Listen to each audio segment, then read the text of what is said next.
Now, we will see what are the triggering factors of asthma.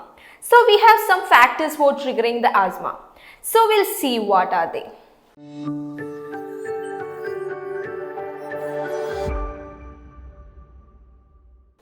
First one is environmental factor. Second one is physiological factor. Third one is medication. Fourth one is occupational exposure.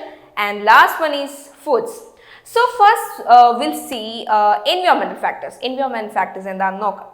It's include animal dandruff. അതായത് ആനിമലിൻ്റെ ദേഹത്തു നിന്നും ഹെയറും അതുപോലെ dead സ്കിന്നും പുറത്തേക്ക് വരുന്നത്. അതുകൊണ്ട് ആളുകളിൽ allergy ഉണ്ടായി ആസ്മയുടെ ഒരു ട്രിഗറായി മാറുന്നു. നെക്സ്റ്റ് ആണ് കോക്രോച്ചസ്. കോക്രോച്ചസിൻ്റെ സ്മെല്ല് ചിലർക്ക് അലർജിയായി മാറുന്നു. ദെൻ നെക്സ്റ്റ് ആണ് ഡസ്റ്റ്. ഡസ്റ്റിൻ്റെ അലർജി ഉള്ളവർക്ക് ഡസ്റ്റും ആസ്മയുടെ ട്രിഗറിങ് ഫാക്ടറായി മാറുന്നു. നെക്സ്റ്റ് ആണ് എക്സ്ഹോസ്റ്റ് ഫ്യൂംസ്. എക്സ്ഹോസ്റ്റ് ഏരിയയിൽ നിന്ന് വരുന്ന ഫ്യൂംസ് കൊണ്ട് അതൊരു ട്രിഗറിങ് ഫാക്ടറായി മാറുന്നു. നെക്സ്റ്റ് ആണ് fire places.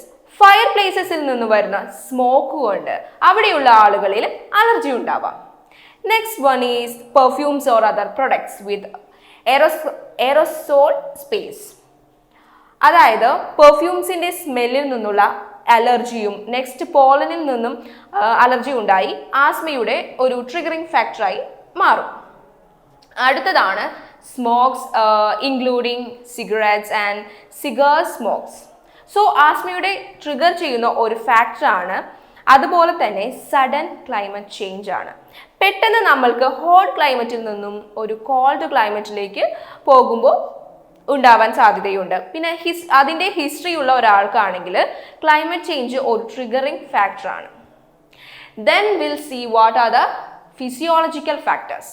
These factors including gastroesophageal reflux disease GERD.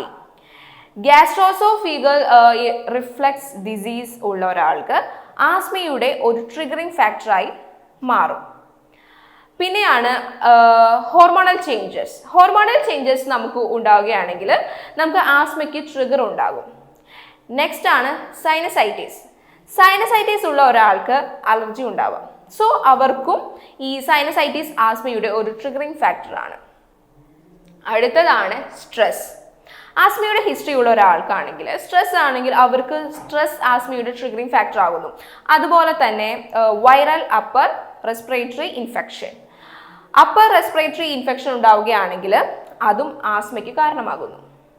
Now we see what are the medication which trigger asthma. So acetyl salicylic acid അല്ലെങ്കിൽ ആസ്പിറിൻ എടുക്കുന്ന ഒരാൾക്ക് ആസ്മയുടെ ഹിസ്റ്ററി ഉണ്ടെങ്കിൽ അത് ആസ്മയ്ക്ക് ട്രിഗർ ഫാക്ടറായി മാറുന്നു.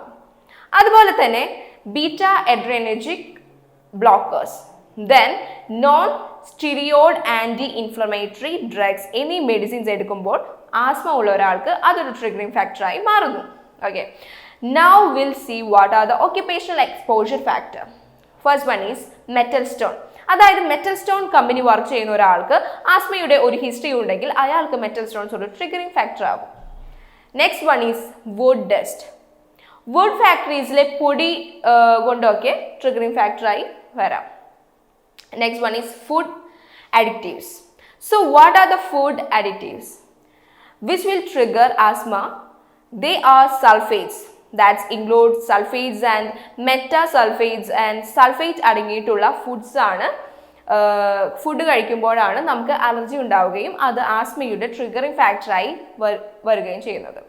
നെക്സ്റ്റ് ഈ ബിയർ, വൈൻ, ഡ്രൈ ഫ്രൂട്ട്സ്, ഷ്രിംപ്സ് ഈ കാര്യങ്ങളൊക്കെ കഴിക്കുന്നവർക്കും allergy ഉണ്ടാവുകയും ആസ്മയുടെ ട്രിഗറിങ് ഫാക്ടറായി വരികയും ചെയ്യുന്നു. Next is monosodium glutamate.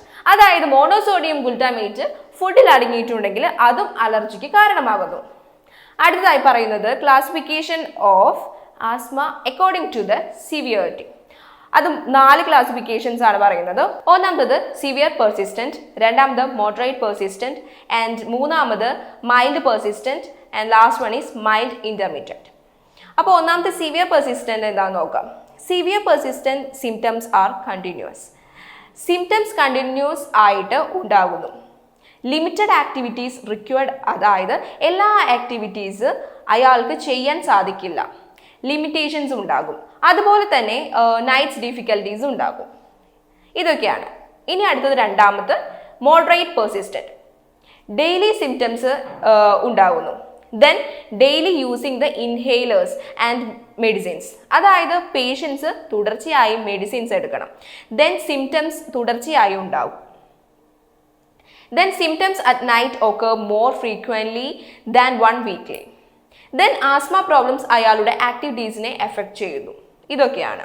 ഇനി അടുത്തതാണ് മൈൽഡ് പെർസിസ്റ്റന്റ്.